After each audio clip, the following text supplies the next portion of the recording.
Hi everyone, welcome to Epic Chess, the channel that helps you improve your chess fast. In today's video I want to look at the positional concept of how to play with space, and to cover this topic I want to give 3 top tips that you can use in your own games when you've got the most space, and then I also want to chuck in a bonus tip at the end of this video which is demonstrated really nicely by this game here between Nigel Short with the white pieces and Jan Timman with the black pieces. So do stick around to see that bonus top tip and how Nigel employs that in this game really effectively. So this was played in 1991 in Tilburg in the Netherlands in the 15th Interpolish Championship.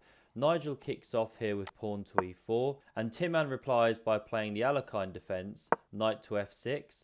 So immediately he's letting Nigel have space on the board should Nigel choose to take that space, and Nigel Short obliges here by playing pawn to e5, the main move here and the main challenge to the Alekhine defence.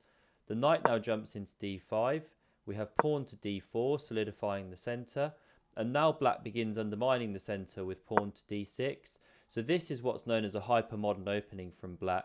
They're letting white have the centre in order to then try and undermine it at a later point. Other examples of this include the King's Indian defence, the Perk defence.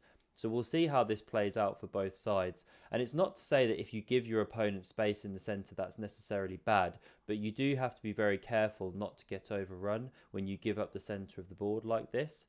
So Nigel now plays knight out to f3, solidifying his pawn centre. We have pawn to g6. A logical way to develop the king's bishop, because if we'd played pawn to e6, then it does immediately block in this light squared bishop on the queen side. We now have bishop to c4, hitting this active diagonal towards the king. Knight to b6, the bishop drops back to b3, bishop g7 developing, and now queen e2, a nice developing move, saying to black that if you exchange in the centre here, I can recapture with my pawn and I won't let you trade off the queens here down the d-file. And this is really the first top tip that I want to give when you're playing with the extra space, is you should avoid trading off pieces where you can do so. So by making this quiet move, instead of just castling, Nigel Short is saying to Jan Timman here, I've got the more space on the board, I've got this pawn on the 5th rank, you've only got one on your 6th rank. I've also got one on my 4th rank here, and therefore I don't want to let you just exchange pieces here and equalise the position much more easily. So Timman now plays knight to c6. We have castles from Short, castles from Timman, pawn to h3, not letting this f3 knight be undermined, at which point the centre would be more under fire.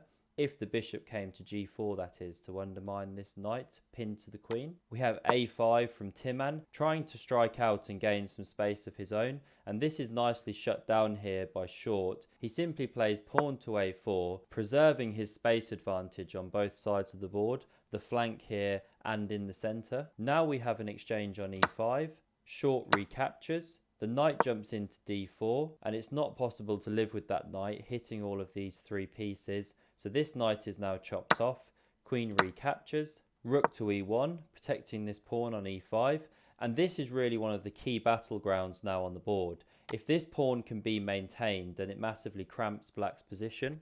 It closes in the scope of this g7 bishop, it stops this pawn from advancing down the board, and it also creates future threats of pushing into e6 where it would really be in the heart of the black position. And this brings us to our second top tip when you're playing with space.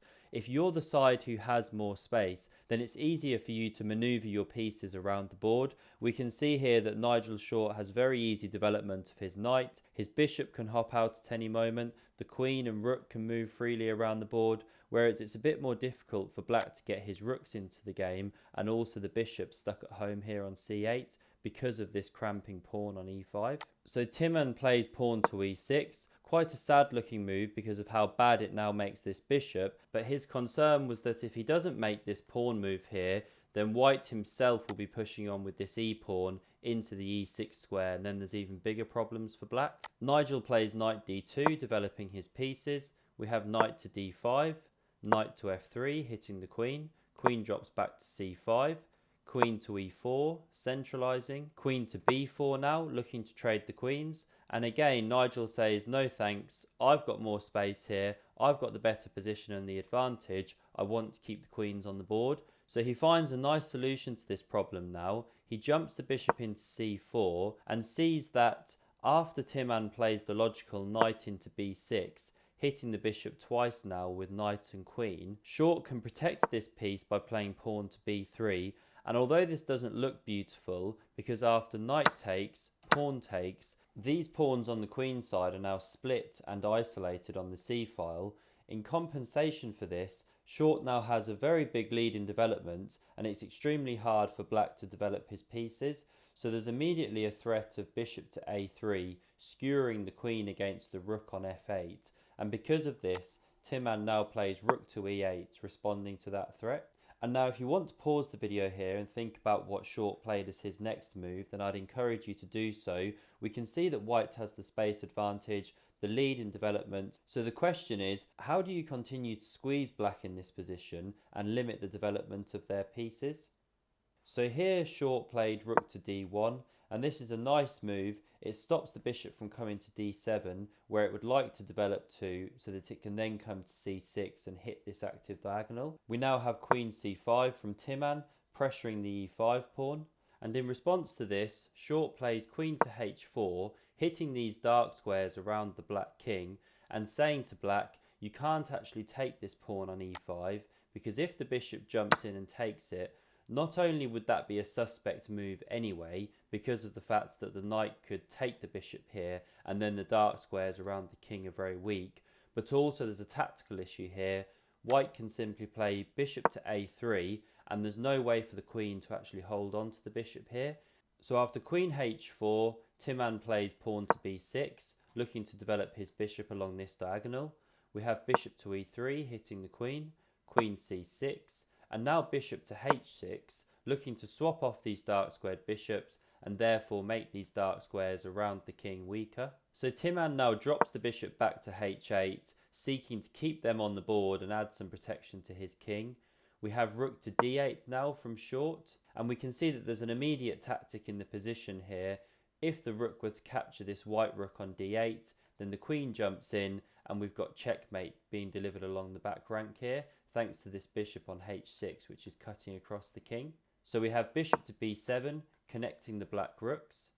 Rook a to d1, doubling on the d-file and renewing the threats.